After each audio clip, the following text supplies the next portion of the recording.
겁니다. 한마디로 오를 때 추가 매수, 불타게 하는 거, 이게 이제 수익을 길게 하는 방법이다라고 이제 볼 수가 있고요. 중간중간에 비트코인이 15%, 20% 떨어지는 그런 조정장들이 한 서너 번 정도 이제 올 겁니다. 근데 이제 요거는 버텨가야 된다라는 게 제 생각입니다.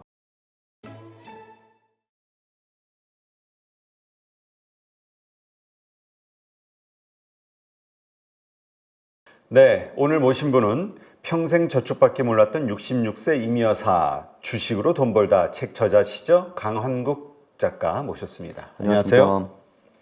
자, 지난번 방송에서도 이야기하셨는데 비트코인에 상당한 비중이 좀 들어갔다고 네.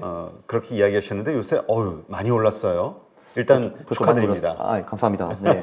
네, 일단 지금 그 비트코인 가격이 네. 상당히 많이 사상 최고치를 찍었다고요? 네, 그 사상 최고치를, 그러니까 원화 기준이 사상 최고치가 8,100만 원인가 8,200만 원이었거든요. 그래서 이제 그게 지난주에 돌파가 되었거든요. 그래서 그때 이제 제가 크게 기뻐했는데, 제가 이제 어제 찜질방에 있다가 보니까 9,000 다시 넘었네 하고 이제 제가 잠을 잤습니다. 그래서 깨보니까 이제 9,500이 되어 있더라고요. 그래서 이제 해가지고 이제 기분이 조금 더 좋아졌습니다. 네. 네. 자, 이렇게 많이 오르고 있는데 사실 뭐 그동안 예상들은 많이 했었어요. 근데 정말 그 예상한 대로 베팅한 분들, 그러니까 투자한 분들이 얼마나 될지는 모르겠지만 어쨌든 뭐 반감기라는 얘기도 나오고 여러 가지 ETF의 그 출시 이런 것들이 좀 올릴 것이다 얘기했는데 예상대로 돼가는 것 같아요, 시장에. 그쵸. 이제 그러니까 저 같은 경우는 이제 보통 이제 반감기를 가장 중요한 축으로 보고, 이제 보통 반감기 12에서 18개월 전부터 좀 천천히 오르기 시작하다가 한 반감기 6개월 후부터 미친 듯이 오르는 게 보통의 패턴이라고 말씀을 드렸는데, 올해는, 그러니까 이번 장에는 그 미친 듯이 오르는 그 패턴이 조금 더 빨리 온 것 같습니다. 왜냐면 반감기가 아직 시작도 안 했거든요. 반감기는 다음 달입니다. 4월 22일인가 그러거든요. 네. 야, 그렇다면 이렇게 막 올라가는 이 상승장, 네. 상승세, 이게 언제까지 이어질까요? 그것도 이제 여러 이론이 있기는 한데, 이제 보통은 반감기 12에서 18개월 후에 고점이 옵니다. 이제 그렇게 보면 2025년 4월부터 10월까지인데, 올해는, 그러니까 이번에는 조금 더 빨리 오지 않을까 싶기는 한데요. 그런 식으로도 분석을 해봤습니다. 원화 기준으로 최고점을 돌파할 때 그 돌파 시점부터 어느 정도 더 갈까라는 거를 제가 분석을 해봤는데요. 보통 한 10에서 11개월, 10에서 11개월? 12개월? 그 정도 이제 많이 갔습니다. 그래서 결론적으로 올해는 안전하다라는 게 제 생각입니다. 네. 그렇군요. 지금 뭐 1억 돌파는 뭐 당연시 여기는 것 같고요. 1억은 오늘도 될 것 같은데요? 잘 되면? 오늘 1억 돌파됐나요? 아니요, 9,600까지 갔는데. 그러니까 2억도 가는 거 아니야? 뭐 이런 얘기가 슬슬 나오고 있는데 네. 이러다가는 또 꺾이는 거 아닐까? 뭐 이런 생각 하시는 분도 있고 네. 이번에 정말 2억 이렇게 뭐 갈 수 있는 거 아니야? 이렇게까지 생각하시는 분도 있기는 하더라고요. 네. 제가 보기에는 2억 가능성은 이제 매우 좀 높아 보이고요. 왜냐면 사실 이게 그 역대 최고치를 돌파한 게 2013년, 17년, 21년 그렇게 이제 3번 있다고 이제 보시면 될 것 같아요. 당연히 역대 최고치 돌파하고 거기서 스톱하고 다시 내려가지는 않았습니다. 거기서 일단 무조건 더 갔죠. 네. 이렇게 비트코인이 많이 오르면 우리 이제까지의 어떤 패턴을 보면 그 다음에 이더리움도 오르고 또 알트코인도, 네, 맞아요. 알트코인들이 많이 오르잖아요. 네. 그러니까 지금 사야 되는가? 뭐 이런 그 의문이 이제 질문이 생기시는 분들이 있을 것 같아요. 네, 일단 기본적으로 그러니까 제가 보기에는 이게 올해는 이제 최소한 안전한 것 같거든요. 올해는 계속 갈 것 같은데 이제 말씀하셨다시피 이제 그 1년 동안에 어떤 놈들이 더 많이 오르나를 보면은 그러니까 이게 그 역대 최고치 오를 때 그 언저리까지는 비트코인이랑 알트코인의 상승률이 얼추 비슷해요. 물론 알트코인은 워낙 많기 때문에 이제 그 중에서 비트코인보다 더 잘 나가는 놈도 있고 못 나가는 놈도 있는데 그러니까 역대 최고치 돌파 후에는 확실히 알트코인이 비트코인보다 비교 우위를 잡습니다. 사실 그러니까 저희가 지금 상식적으로 생각을 해봐도 이제 비트코인이 여기서 당연히 더 가기는 가겠지만 뭐 가봤자 2~3배 아니냐라는 게 이제 일반적인 생각이잖아요. 사실 여기서 비트코인이 10배 가면 좋겠지만 그거는 사실상 좀 이제 어렵죠. 왜냐하면 지금 시가총액이 벌써 1조 달러가 넘어갔기 때문에 그럼 이제 10조가 된다라는 거잖아요. 물론 이제 광기가 너무 이제 심하면 갈 수도 있겠으나 이제 현실적으로는 어렵다라고 이제 보는데 근데 아무래도 조금 더 가벼운 알트코인들은 비트코인이 2~3배 갈 때 그거보다 몇 배 더 오를 수가 있죠. 왜냐면 변동성이 비트코인도 어마어마한데 얘네들은 더 크거든요. 네, 그래서 이제 그 향후 1년 동안에는 알트코인의 수익이 비트코인보다 더 높을 가능성이 크다라는 게 제 생각이고요. 그러면 이제 어떤 애들을 사야 되는가 이게 이제 결론이 되겠죠. 네. 그렇죠. 왜냐면 알트코인 사실 그동안에 아무 이게 없으니까 뭐라 그럴까요? 그 가치 평가할 수 있는 게 없다 보니까 네. 안 좋을 때는 진짜 손실 어마어마하게 보신 분들이 많거든요. 그렇죠, 그렇죠. 보통 떨어지면 뭐 90%, 95%, 99%가 기본이죠. 네. 그래서 저도 이제 그러니까 대부분의 알트코인은 장기 보유로 적합하지 않습니다. 이제 그 이유는요, 그러니까 이 재단들이 딱 호시탐탐 보다가 오 상승장이네 하면은 코인을 막 찍어서 팔아버립니다. 그럼 사람들이 와 상승장이다 해가지고 그 코인들을 다 살 거 아니에요? 이게 사는데 근데 나중에 정신 차리다 보면은 한 이제 1년, 2년 후에 불장이 끝나면은 아니 불장 전에는 분명히 코인 수가 1억 개였는데 지금 10억 개가 되었네? 이렇게 되는 거예요. 그러면은 시가총액이 유지가 된다라고 쳐도 이제 코인의 가격은 10분의 1로 떨어지겠죠. 왜냐면 이제 그 코인 수가 늘어났으니까 이런 일이 비일비재합니다. 그래서 대부분 알트코인은 장기 보유로 적합하지 않다. 이게 중요한 것 같고요. 근데 여기서 단기 투자는 또 차원이 좀 다릅니다. 기본적으로 이 그 코인장이라는 게 그 추세가 주식시장보다 훨씬 더 강해요. 그러니까 한마디로 한 번 오른 놈이 오르면은 계속 가는 이제 추세가 굉장히 강한데 여기서 이제 백테스트 같은 걸로 많이 증명된 결과는 최근 일주일 동안 제일 많이 오른 놈들을 사가지고 1주에서 2주 정도 보유하는 거. 그리고 그 기간이 끝나면은 이제 그때 또 이제 가장 많이 오른 코인을 갈아타는 거. 이게 가장 유력한 방법입니다. 네. 근데 참 이게 네. 해보신 분들은 뭐 또 잘 하시는 분들은 알아서 하시겠지만 초보자들이 하기에는 참 무섭고 두려운 거죠. 왜냐하면 네. 진짜 말씀하신 대로 떨어지면 어디까지 떨어질지도 모르는 거기 때문에 네. 지금 이 오를 때 상승장 그 하나의 트레이딩 영역으로 해야 된다는 얘기인데 네. 어느 좀 알트코인은 절대로 자기 보유하면 안 됩니다. 큰일 납니다. 그거. 장기 네. 보유하면 진짜 큰일 나죠. 물론 그 몇 가지 좋은 알트코인들이 있기는 할 텐데 근데 지금 알트코인 2만 개가 넘거든요. 2만 개 중에서 뭐 한 20개는 되겠죠. 좋은 코인들이. 근데 그거를 우리가 어떻게 찾냐고. 그러니까 네. 그러니까 보통 과거의 피해자들 보면 주변 사람들이 네. 이거 괜찮아 이제 지금 막 오르기 시작했어 뭐 네. 이러면서 이제 듣도 보도 못한 코인들 이야기하면은 또 이게 뭐 이런 가치가 있어서 오를 거야 이래서 피해자들이 상당히 늘어났던 경우가 있어가지고 그죠. 네. 자 그렇다면 보통 이거 가지고 이제 또 그 인생 역전을 꿈꾸는 분들이 있잖아요. 과거 몇 년 전에 그 비트코인 상승할 때도 네, 저도 지금 인생 역전을 꿈꾸고 있습니다. 예, 맞아요. 네, 그렇죠. 네네. 예. 네. 네, 맞습니다. 자, 자산의 어느 정도를 코인에 투자하는 게 적합할까요? 일단 그걸 아셔야 되는 게 이제 비트코인 같은 경우는 주식의 변동성의 3배에서 4배 정도라고 이제 보시면 될 것 같아요. 엄청나네. 근데 이제 코인 세계에서는 그 비트코인과 이더리움의 변동성이 오히려 귀여워 보이죠, 사실. 이제 알트코인은 그러니까 저도 조금 전에 말씀드린 이제 그 전략으로 그 엊그제 시바 이누라는 코인에 들어갔거든요. 이제 추천은 아니고요. 왜냐면 이제 기계적으로 최근 일주일 동안 얘가 제일 많이 올랐네 했는데 그 놈이 예를 들면 어제 60% 올랐어요. 그냥 하루 만에. 예. 그래서 왜냐면 제가 사실 그 코인을 굉장히 사기 싫었습니다. 왜냐면은 일단 이름도 개 같고, 그리고 실제로 개 코인이에요, 이게 사실. 그러니까 개 로고가 들어가 있고. 도지 예전에 그러니까 도지 코인이 원래 그 개 코인의 원조 비슷한 거고, 그러니까 시바 이누는 어떻게 보면 도지를 이제 따라가는. 모방하는 그런 코인이거든요. 근데 진짜 사기 싫었거든요, 근데. 그러면 이제 이름도 벌써 시바 이누 이상하고, 그리고 이제 개가 붙어 있고, 이제 개 같잖아요, 근데. 그러니까 이제 아니야, 그래도 나름대로 내가 전략을 짰으니까 따라야지 해가지고 샀는데 이제 그렇게 가는 거거든요. 그러니까 결론적으로 알트코인의 변동성은 비트코인보다도 또 몇 배다라고 이제 볼 수가 있거든요. 그래서 이제 비트코인에 투자할 때는 제가 보기에는 가장 심플한 거는 그냥 당신의 주식 비중의 3분의 1, 4분의 1 정도가 어떨까라는 게 제 생각이고요. 알트코인은 그러면은 또 그 비트코인의 비중의 절반, 3분의 1 이게 어떻겠느냐가 제 생각입니다. 네. 네. 야, 그러면 팔았어요? 하루 만에 60%가 오르면? 아니요, 제 전략은 이제 그 보유해가지고 일주일에 이제 파는 거니까. 일주일. 네. 그러니까 심플하네. 이게 다시 한번 정리하면은 알트코인 투자 전략은 최근 일주일 동안 오른 것을 네.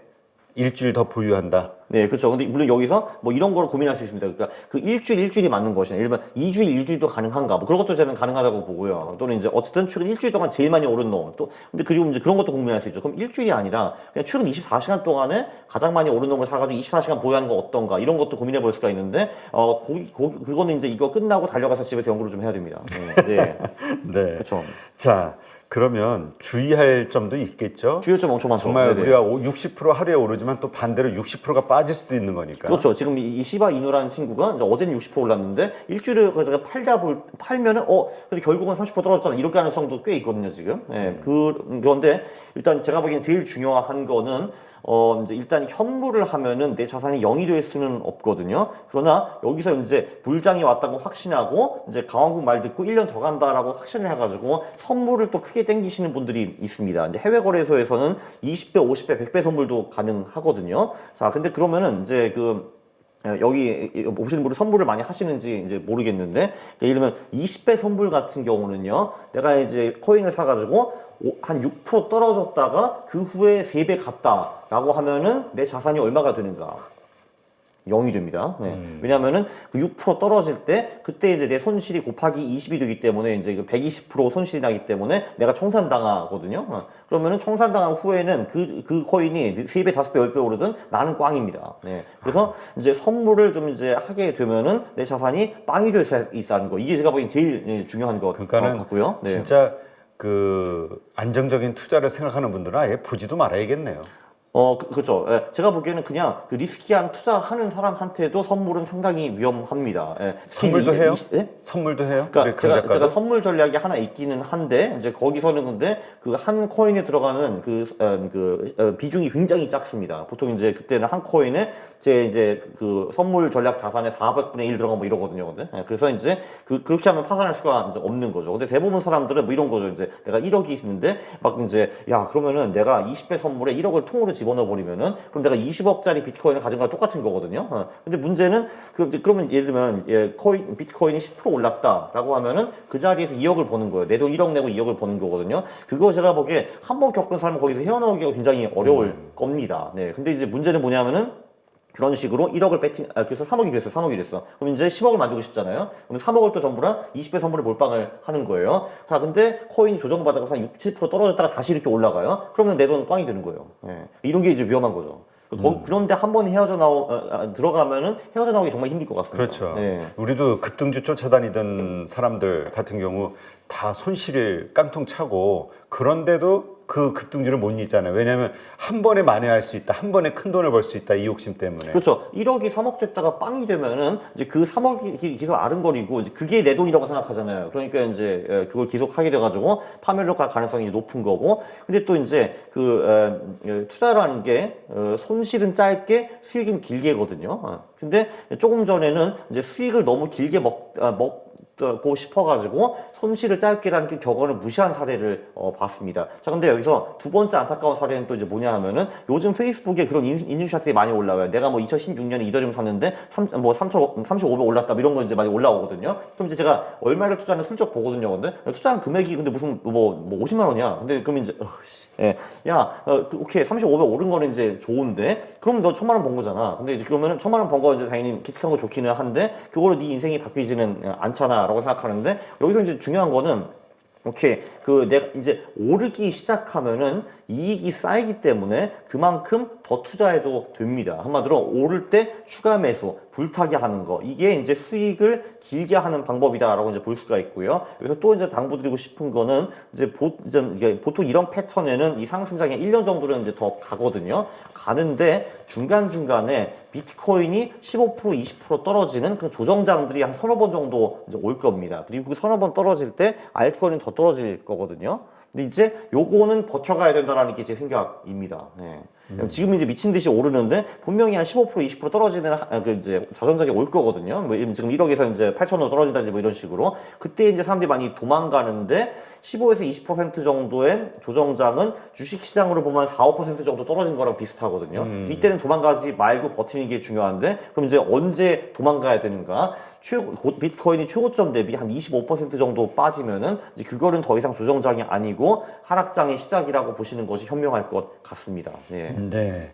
자, 그렇다면 지금 우리 강한국 작가 이제 주식은 안 하시나요? 주식을 하기는 하는데요. 솔직히 지금 관심이 없습니다. 네. 그렇죠. 네. 지금 아무래도 이제, 뭐 네.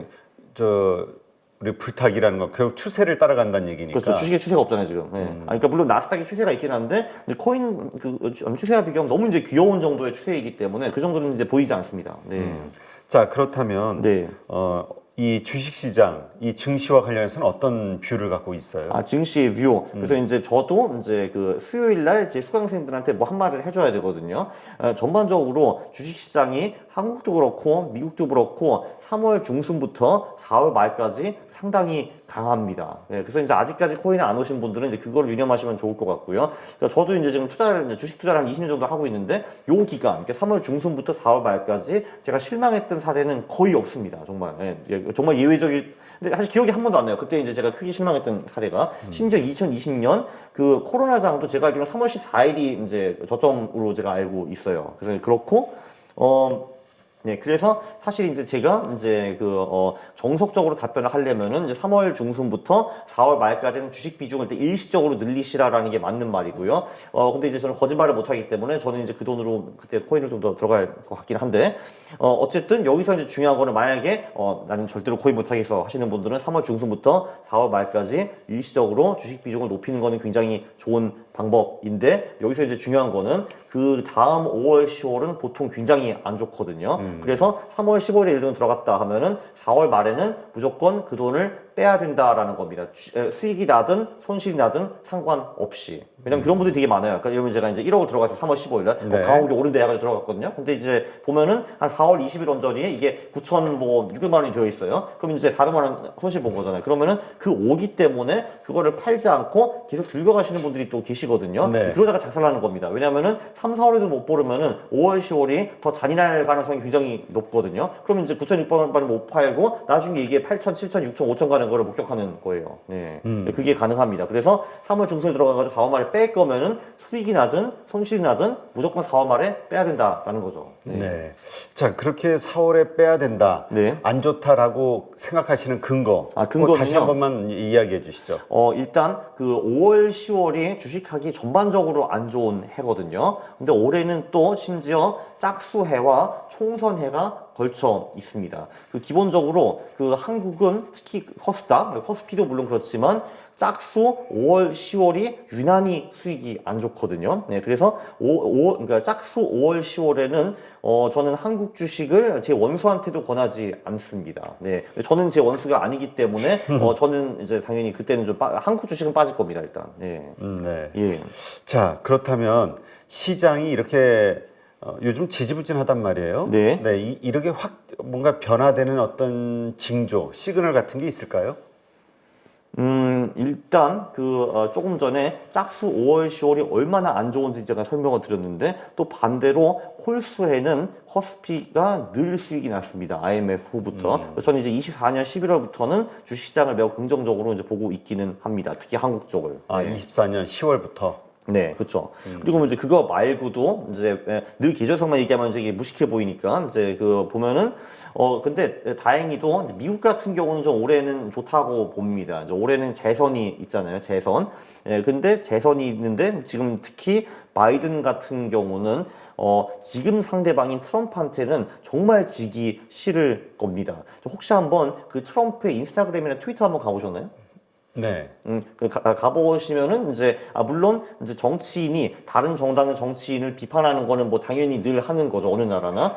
아주 원색적이고. 그렇죠. 예, 제가 그 말을 하려고 했습니다. 그래서 진짜 무슨 바이든이 치매 할아버지처럼 이제 거의 헐벗고 수영장 나가지고 주스 빠는 사진 올리면서 이제 저 치매 인간이다, 노인이다 이런 식으로 아예 정말 이제 대놓고 이제 소위 중학생처럼 비판하잖아요. 소위 우리가 학교에서 이제 친구를 툭툭 치면서 야이 엑스야 하면서 이런 식으로 그런 원색적인 단어를 쓰면서 진짜 막 비판을 하기 때문에 제 생각에는 바이든은 그러니까 물론 지는 것 자체는 짜증나겠지만 특히 얘한테는 정말 지기 싫을 겁니다. 네. 그러면은 얘한테 안 지려면 어떻게 해야 되는가? 선거하는 언저리에 미국 경제가 좋아야 되고 주식시장이 무조건 좋아야 되는 거거든요. 예, 그래서 그걸 위해서 많은 돈을 풀 겁니다. 굉장히 많은 돈을 이제 풀 거고요.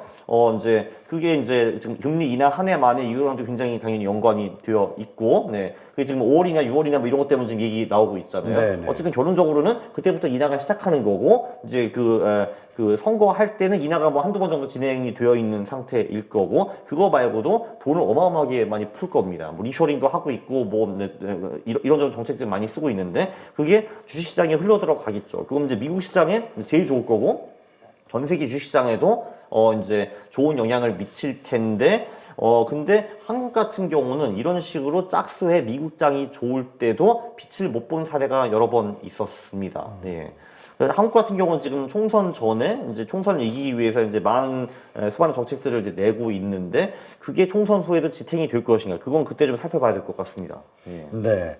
자, 그렇다면 퀀트 원래 우리 강한국 작가는 그 퀀트 투자로 유명하신데 네. 이 퀀트 투자로 또 직장 생활 시작하면서 30억 넘는 또 자산을 또 모으셨고 네. 자, 2024년 아까 말씀하셨듯이 4월 말에는 팔아야 되고 10월에는 사야 된다. 네. 이러한 전략이 매년 해오시는 전략이잖아요. 그러니까 사실 5월, 10월에 제가 주식을 아예 빵으로 만든 적은 사실 그래도 없었거든요. 많이 줄였는데, 근데 올해 같은 경우는 미국 주식은 그냥 냅두고 이제 한국 주식은 빵으로 갈 겁니다. 아, 네. 그렇게 특별히 그렇게 생각하시는 근거 있을까요? 조금 전에 그거예요. 그러니까 미국 같은 경우는 지금 그 재선 해이고 트럼프는 바이든이 이번에 특히 이기고 싶고 금리도 인하되고 그리고 재선 해에는 전반적으로 늘 미국 시장이 좋았다. 그러니까 마지막으로 재선 때 미국 시장이 안 좋은 게 1932년이가 그래요. 100년 전이거든요. 그래서 올해도 그게 예외는 아닐 것 같다라는 게 제 생각인데 근데 한국은 아무리 미국이 좋다 하더라도 짝수해 특히 5월, 10월에 빛을 못 보더라고요. 네, 그거 차이입니다. 네. 근데 한국은 그러니까 제로로 만들지만 네. 미국 주식은 좀 그래도 들고 가겠다는 이유는 뭐예요? 그거예요. 그러니까 재선에 미국 시장이 5월, 10월과 관계없이 좋더라. 네, 재선 전에. 네, 그 네. 부분. 예. 네. 여기서 근데 중요한 거는 그러니까 재선이라는 거는 지금 기존 대통령이 다시 나온다라는 거잖아요. 있는 대선이 있고 두 명이 새로운 사람이 나오는 대선이 있거든요. 그 두 명이 새로운 사람이 나오는 대선은 주식시장이 굉장히 위험합니다. 왜냐하면은 기존 대통령이 내가 다시 이기기 위해서 경제를 엄청나게 부스팅할 이유가 별로 없거든요. 그러니까 올해 같은 경우 바이든 또 한 번 이겨야 되기 때문에 경제를 이제 엄청 이제 뒷받침하는데 이제 4년 후에 이제 예를 들면 이제 올해 그분이 이겼다고 하고 28년에 이제 나가실 거 아니에요? 나가실 때 그렇죠. 관심 없죠. 나 아닌데. 네. 하여튼 우리가 이러한 것과 관련해서는 여러 가지 데이터들을 예전부터 자료로 이렇게 봤었기 때문에 오늘은 뭐 특별히 자료를 보지 않는다 해도 예. 아마 아시는 분들은 다 아실 것 같고 근데 하여튼 지난번하고 좀 다른 해하고 다른 것은 올해는 5월부터 10월까지 그러니까 9월까지겠죠. 뭐 10월? 그러니까 10월 말까지 정도. 10월 말까지 예.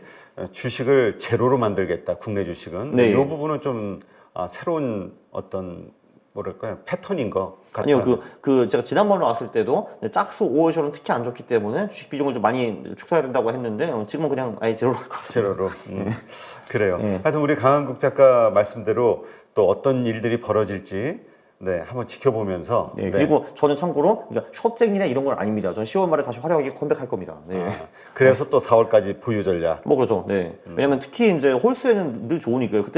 그때는 심지어 5월, 10월에도 좀 들어갔답니다. 네. 홀수에는 워낙 좋으니까. 네. 이게 다른 사람이 말하면은 이런 얘기하면 이게 무당도 아니고 어떻게 그럴 수 있냐 이렇겠지만 이게 다 퀀트 투자 데이터 이제까지 데이터를 기반으로 그렇게 해서 결국은 수십억의 또 그 주식을 통한 뭐 자산을 또 모으신 거니까. 그러니까 이게 누가 봐도 미신 같거든요, 사실 근데. 그치. 근데 미신이 결국은 들어맞으면 이제 미신이 아닌 거고. 그러니까 예를 들면은 이번 같은 경우도 보통 이제 비트코인 같은 경우는 4년에 한 번 이렇게 사이클이 오거든요. 또 네. 왔잖아요, 근데. 네. 네, 알겠습니다. 그렇죠. 자, 하여튼 앞으로 어떤 일들이 벌어지는지 기대하면서 또 긴장하면서 지켜보도록 하겠습니다. 네, 자, 하여튼 비트코인과 주식으로 또 지금 열심히 또 돈을 벌고 계시는 우리 강한국 작가님. 네, 다음에 또 모시고 지금 하신 말씀들에 따른 또 결과가 어떻게 되는지 또 한번 모시도록 하죠. 저도 궁금합니다. 네. 네, 오늘 감사합니다. 감사합니다.